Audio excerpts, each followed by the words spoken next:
고린도전서 2장 1절부터 16절에 있는 말씀까지 한 절씩 교도가면서 읽도록 하겠습니다. 형제들아, 내가 너희에게 나아가 하나님의 증거를 전할 때에 말과 지혜의 아름다운 것으로 아니하였나니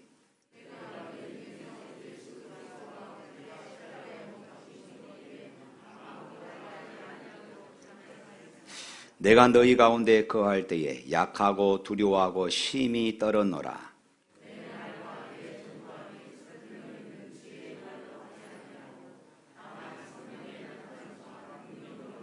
너희 믿음이 사람의 지혜에 있지 아니하고 다만 하나님의 능력에 있게 하려 하였노라.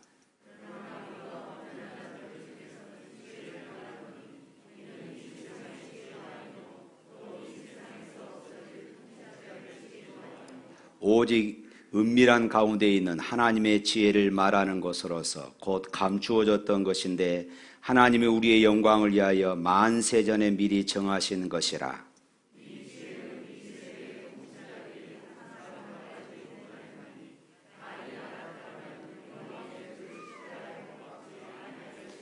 기록된 바 하나님이 자기를 사랑하는 자들을 위하여 예비하신 모든 것은 눈으로 보지 못하고 귀로 듣지 못하고 사람의 마음으로 생각하지도 못하였다 함과 같으니라.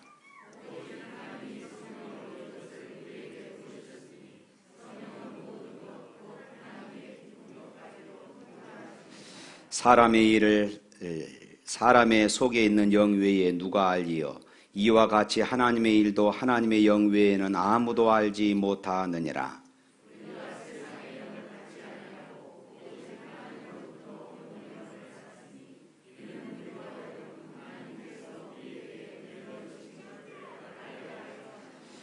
우리가 이것을 말하거니와 사람의 지혜가 가르친 말로 아니하고 오직 성령께서 가르치신 것으로 하니 영적인 일은 영적인 것으로 분별하느니라.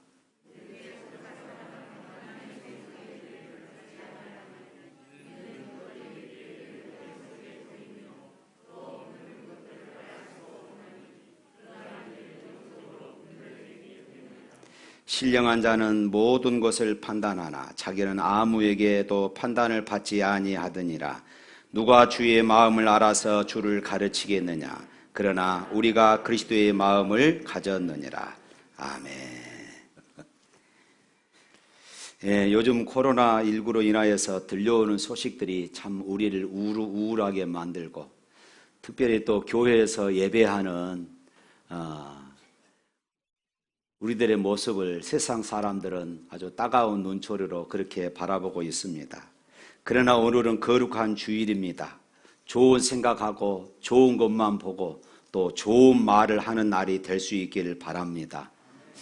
여러분, 샘물교회는 어떻습니까? 그러면 여러분들은 좋습니다 해야지요. 다시 한번. 샘물교회는 어떻습니까? 예, 좋은 교회죠? 아멘.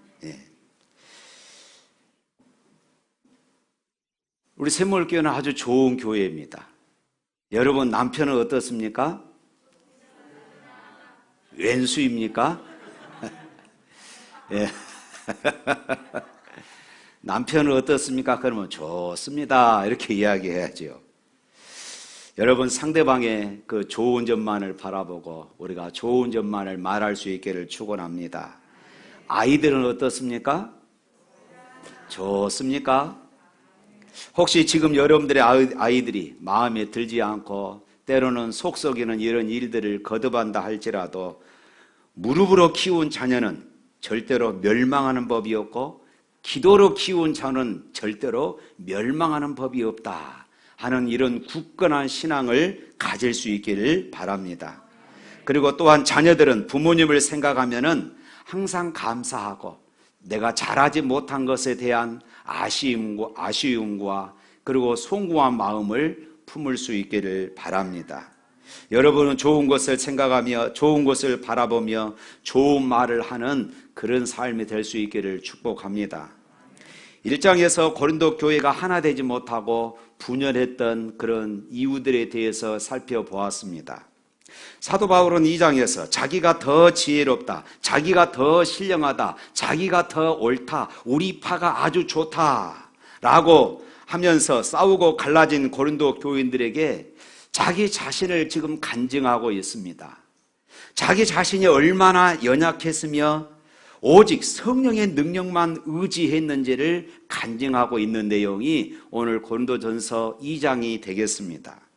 오늘 3절에 보면은 사도 바울이 고린도 교회에 복음을 전할 때에 그의 심정을 이렇게 표현하고 있습니다. 3절 말씀 읽어봅니다. 내가 너희 가운데 거할 때에 약하고 두려워하고 심히 떨었노라. 약하고 두려워하며 심히 떨었다. 이렇게 말하고 있습니다. 당시 고린도의 형편을 생각하면은 충분히 그럴만했습니다. 우상 숭배가 극심했던 도시였고 너무나 음란했으며 유대인들은 기적을 바라고 헬라인들은 비밀스러운 영적 지식에만 관심이 있었던 것입니다. 그러한 상황에서 사도 바울은 훌륭한 말이나 지혜로서 복음을 전하지 않았고 오직 십자가 예수 그리스도만 전하기를 그는 원했던 것이에요. 1절 2절 말씀 또 읽어볼까요? 형제들아, 내가 너희에게 나아가 하나님의 증거를 전할 때에 말과 지혜의 아름다운 것으로 아니하였나니 내가 너희 중에서 예수 그리스도와 그의 십자가에 못 박히신 것 외에는 아무것도 알지 아니하기로 작정하였다. 오직 십자가만 전하기를 그는 작정했다고 말하고 있습니다. 사도 바울이 이렇게 고백한 이유가 있었어요. 그것은 그가 고린도에 오기 전에 아테네에서 복음을 전했습니다. 아테네에서 복음을 전할 때 그것은 헬라 철학이 난무하는 철학의 발생지라 할 수 있는 그런 곳이었어요. 그래서 헬라 철학의 개념을 사용하여서 복음을 전했던 것입니다. 그렇지만 그 결과는 아주 비참했습니다. 사람들의 반응은 싸늘했어요. 철학이 발달한 아덴에서 복음을 전하는 바울은 다른 지역에서보다 더 각별히 조심하게 전했을 것입니다. 바울도 역시 높은 학문을 공부했던 사람입니다. 많은 지식을 가지고 있었던 사람입니다. 철학을 공부한 사람이었기에 철학 지식을 다 동원해서 하나님의 복음을 전하려고 애를 썼습니다. 그러나 그 결과는 참패였던 것입니다. 사도 바울이 실패한 까닭은 복음보다도 인간의 지혜, 다시 말해서 철학을 더 우선시하고 의지했기 때문이었습니다. 그도 그럴 것이 그 당시에는 철학을 이야기하고 웅변술이 좋은 사람들의 인기가 높았어요. 그래서 사도 바울도 그렇게 복음을 전하려고 했던 것이에요. 인간적으로 생각하면 철학의 도심으로 철학을 이용하면 효과적인 것이라고 그렇게 생각을 했지만은 그렇지 않았습니다. 헬라의 웅변술과 수사학은 그 말의 화려함과 현란함 때문에 오히려 그리스도의 십자가의 이 능력을 퇴색시켜 버렸던 것입니다. 사랑하는 성도 여러분, 복음은 확실한 사실이고 능력이므로 가감 없이 그대로 전할 때에 역사가 일어날 줄로 믿습니다. 할렐루야. 그래서 2절에 그는 이렇게 고백해요. 다시 한번 읽습니다. 내가 너희 중에서 예수 그리스도와 그의 십자가에 못 박히신 것 외에는 아무것도 알지 아니하기로 작정했다, 결심했다, 그 말입니다. 다시는 내가 철학적인 지식을 동원해서 전하지 아니하고 순수 복음 예수 그리스도의 십자가의 죽음과 부활을 전할 것이다, 이렇게 그는 작정했던 것입니다. 그리고 고린도에서 복음을 전했어요. 그러나 막상 십자가에 달리신 예수 그리스도만 전하려고 할 때에 사도 바울에게 두려움이 있었던 것입니다. 사람들이 무시하고 조롱할 것이라는 생각이 있었기 때문입니다. 왜냐하면 바울은 말 주변이 좀 없었습니다. 얼굴도 못생겼습니다. 그래서 사도 바울이 좀 더듬더듬하는 이런 말로 또 그렇게 복음을 전하려고 하니까 사람들이, 또 철학을 알고 있는 이 사람들이 무시하고 갈시할 수 있었기 때문이었던 것이에요. 그래서 그의 심정이 두려웠다, 떨었다, 이렇게 지금 표현을 하고 있는 것입니다. 그래서 사도 바울이 한 것은 성령을 더욱 의지했던 것입니다. 더 이상 자기의 지혜로 잘 전해보려는 이런 노력을 다 내려놓았어요. 믿음은 지혜로운 말이 아니라 오직 하나님의 능력으로 생긴다는 것을 그는 분명히 믿었던 것입니다. 그래서 4절에 그는 또 이렇게 고백해요. 4절 말씀 읽어봅니다. 내 말과 내 전도함이 설득력 있는 지혜의 말로 하지 아니하고 다만 성령의 나타나심과 능력으로 하여, 설득하려고, 철학을 사용해서 설득하려고 하지 않았다 이 말입니다. 그렇습니다. 믿음은 인간의 교묘한 재주나 풍성한 수사학적 표현을 통해서 생기는 것이 아니라, 믿음은 하나님의 말씀을 전할 때에 성령의 능력이 역사함으로 나타남을 믿습니다. 바울이 고린도에 간 것은 자신을 드러내거나 자신을 추종하는 그런 집단을 만들기 위해서가 아니었습니다. 그는 오직 예수 그리스도의 복음을 전하기 위해서 고린도에 갔던 것입니다. 저는 가끔 설교를 하면서 내가 십자가 앞에서 설교하다가 때로 십자가에 달리신 예수님을 가리고 나만 드러내는, 나만 자랑하는, 나의 잘날만 드러내는 그런 모습은 아닌가 하는 이런 생각을 종종 해볼 때가 있습니다. 사랑하는 성도 여러분, 우리가 신앙생활을 하면서 모든 신앙의 중심은 예수 그리스도가 되어야 할 줄로 믿습니다. 봉사하고 헌신할 때 역시 예수 그리스도가 중심이 되어야 합니다. 그렇지 않으면 항상 자신이 드러나고 하나님께 돌려야 할 영광을 가로채고 마는 것이에요. 내가 이렇게 했고 내가 이렇게 헌신했고 늘 자기를 드러내는 것입니다. 사랑하는 성도 여러분, 누구보다도 열심히 신앙생활 할 수 있기를 바랍니다. 누구보다도 열심히 봉사하고 누구보다도 열심히 헌신할 수 있기를 바랍니다. 그러면서도 하나님의 은혜였습니다. 하나님이 하셨습니다. 이런 고백을 가질 수 있기를 축원합니다. 찬송, 우리 한국 사람들이 좋아하는 찬양이 있습니다. 305장 나 같은 죄인 살리신 이 찬양이지요. 이 찬양을 작사했던 분이 존 뉴턴입니다. 그의 어머니는 독실한 크리스찬이었고 뉴턴을 낳고 그를 목사로 그렇게 세우기를 원했던 것이에요. 그런데 뉴턴의 어머니는 뉴턴이 7살이 되었을 때에 폐병으로 세상을 떠나고 맙니다. 아버지의 재혼 후 10대 중반부터는 이제는 아버지를 따라 선원 생활을 하게 되었어요. 어린 소년이 뱃사람들과 함께 살면서 그들의 생활, 그들의 언어, 그들의 풍습을, 그들의 행동을 그대로 따라 배우기 시작했고 부도덕하고 방탕한 생활을 하게 되어집니다.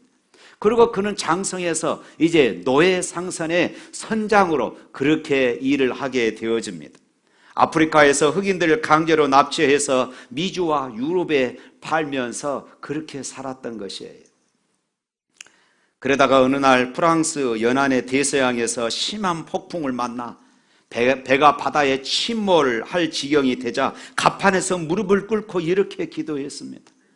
나의 어머니가 나를 위해서 기도하던 하나님이 나를 한 번만 살려주시면 나의 남은 일생을 주님을 위해서 봉사하겠습니다. 그러면서 그가 철저하게 그 자리에서 눈물로 회개하며 이렇게 기도했던 것이에요. 하나님의 은혜로 배는 침몰되지 않았고 육지에 상륙한 뉴턴은 회개하며 새 사람이 되고 그리고 일생을 목사로 헌신하며 그렇게 살았습니다. 그러면서 그는 우리가 애창하는 이 찬송 작사를 했던 것입니다. 그리고 하나님의 구원에 너무 감격하여서 목사가 되었지만은 자기가 목회하는 교회당 바닥을 매주 청소하면서 그는 이 찬송을 불렀다고 그럽니다. 나 같은 죄인 살리신 주 내 놀라와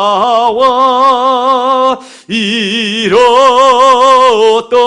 생명 찾았고 광명으로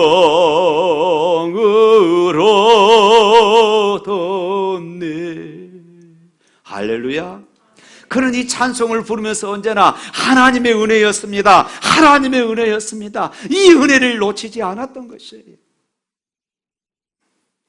사랑하는 성도 여러분, 바울 사도가 전하고자 했던 것은 예수 그리스도뿐이었습니다. 그 예수 그리스도는 우리의 죄를 대신해서 우리의 죄 문제를 해결하시려고 죄값을 치르시려고 십자가에서 죽임을 당하셨습니다. 바울은 예수 그리스도의 멋과 모범적인 완전한 성품, 그리고 뛰어난 스승으로서의 예수 그리스도를 전하려고 하지 않았습니다. 나를 위해서 십자가에서 죽으시고 부활하신 그 예수 그리스도를 전했던 것입니다. 한번 따라서 해봅시다. 우리가 믿어야 할 대상은 하나님의 아들 예수 그리스도입니다. 우리가 배워야 할 내용은 예수 그리스도의 복음입니다. 우리 집에서 실시간 영상 하신 분도 따라하고 계시죠? 또 따라합니다. 우리가 닮아야 할 것은 예수 그리스도의 삶입니다. 우리가 전해야 할 내용도 예수 그리스도입니다. 할렐루야. 사랑하는 성도 여러분, 예수께서 십자가에 못 박혀 죽으셨으므로 우리의 죄가 용서받고 구원을 얻었다는 사실과 그가 다시 살아나셨다는 것은 오늘 우리의 지식이나 지혜로도 미련한 것처럼 보일 것입니다. 그러나 웃음거리 같이 미련해 보이는 이 사건 속에서 하나님의 사랑과 구원의 섭리가 담겨 있는 것입니다. 이것이 바로 복음의 핵심이었고 하나님의 지혜였던 것입니다. 세상 사람들은 구원을 얻는데 무엇인가 더 특별하고 더 논리적인 것이 있지 않을까 생각하며 예수 그리스도와 십자가의 사건을 믿는 것으로 구원받는다는 것이 너무나도 간단하고 비논리적이어서 믿어지지 않는다는 것입니다. 그러나 천지를 창조하시고 인간의 생사화복을 주장하시는 하나님의 지혜를 아침에 피었다가 저녁에 져버리는 꽃과 같고 풀과 같고 안개와 같은 인간의 지식이 어떻게 다 해야 할 수 있겠습니까? 그래서 오늘 8절 말씀에 이렇게 말합니다. 8절 한번 또 읽어봅니다. 이 지혜는 이 세대의 통치자들이 한 사람도 알지 못하였나니 만일 알았더라면 영광의 주를 십자가에 못 박지 아니하였으리라.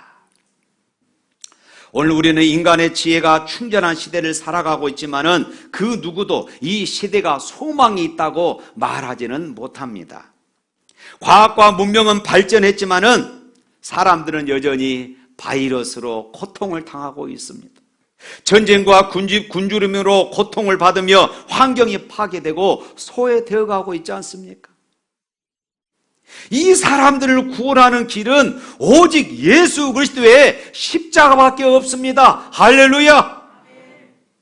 십자가 아래서 우리는 구원을 얻고 평화와 자유를 누리며 삶의 기쁨을 찾을 수 있음을 믿으시기를 축원합니다. 사도 바울은 고린도에서 오직 예수 그리스도와 십자가만을 증거하며 이제 고린도 교회를 세우게 되어집니다.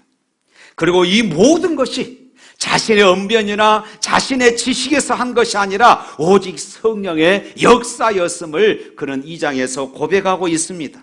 그리고 이 성령께서 오늘 우리 안에 역사하고 있음을 또한 믿으시기를 바랍니다.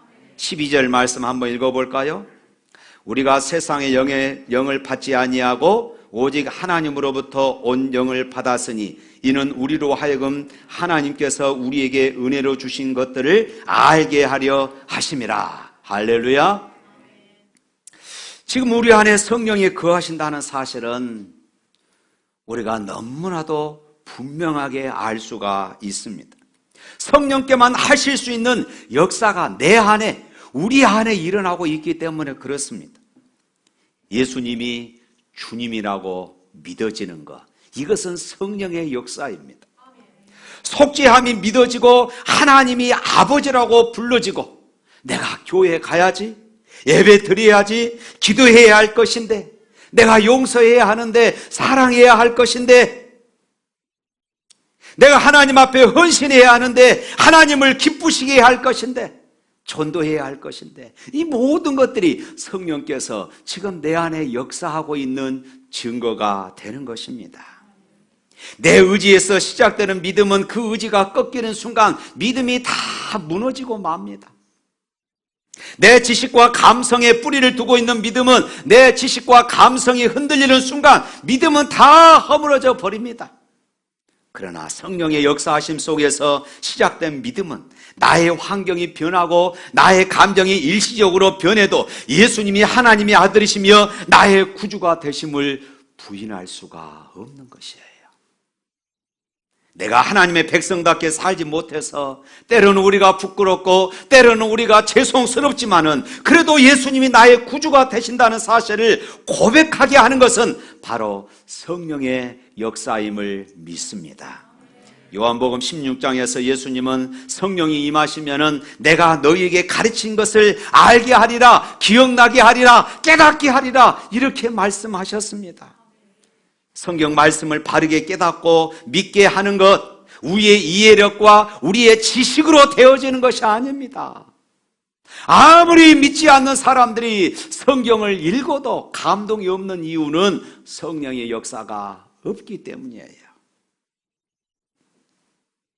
그러나 우리가 이처럼 하나님의 말씀을 듣고 성경을 읽을 때 내 안에 감동이 일어나고 역사가 일어나는 것은 내 안에 성령이 계심을 믿으시기를 바랍니다. 빌립보서 2장 13절 말씀 한번 읽어볼까요? 시작. 너희 안에 행하시는 일은 하나님이시니 자기의 기쁘신 뜻을 따라 너희에게 소원을 두고 행하게 하시나니. 너희 안에 행하시는 일은 하나님이시니 자기의 기쁘신 뜻을 위하여 너희에게 소원을 두고 행하신다. 우리 안에 거룩한 소원들을 품게 하신다. 누가요? 성령 하나님께서 내 안에 거룩한 소망들을 갖게 하시는 것이에요. 그런데 이러한 성령의 감동을 우리가 무시해 버리면 안 되는 것입니다. 성령의 감동을 무시하면 성령의 역사가 사라지게 되는 것입니다. 그처럼 두려운 것은 없어요. 예수님을 은 30에 팔았던 가룟 유다의 마음이 어떠했겠습니까? 돈이 제일이라고 생각하는 사람들이 많지만은 가룟 유다 손에 은 30이 있었는데 그의 마음은 지옥 같았을 것입니다. 그래서 그는 결국 자살하고 말았잖아요. 모든 것을 다 가진 것 같은데 하나님이 믿어지지 않습니다. 그렇게 분명한 확신을 가졌던 적이 있었는데 어느 순간 하나님이 안 계신 것 같아요. 기도도 안 됩니다. 하나님의 용서도 사랑도 믿어지지 않습니다. 왜요? 성령의 역사하지 않기 때문에, 성령의 감동을 내가 무시해 버리기 때문에 이런 현상들이 일어나는 것이에요. 사랑하는 성도 여러분, 여러분들의 가정과 일터와 교회 안에서 주님이 주시는 그런 감동에 필요치 않습니까? 여러분들에게 주시는 하나님의 은혜가 무엇인지 알고 싶다면 성령께 알게 해 주시기를 간절히 구하시기를 바랍니다. 성령은 사람으로 하여금 하나님의 지혜를 깨닫도록 역사하십니다. 인간의 지혜나 지식으로는 십자가의 사건을 이해할 수도 없고 납득할 수도 없는 것이지만 성령께서 역사하시면 거기에 무한하신 하나님의 사랑과 구원의 은총이 있음을 믿게 되고 감격하게 되어지는 것이에요. 할렐루야. 우리 13절 14절 말씀 읽어보겠습니다. 우리가 이것을 말하거니와 사람의 지혜가 가르친 말로 아니하고 오직 성령께서 가르치신 것으로 하니 영적인 일은 영적인 것으로 분별하느니라.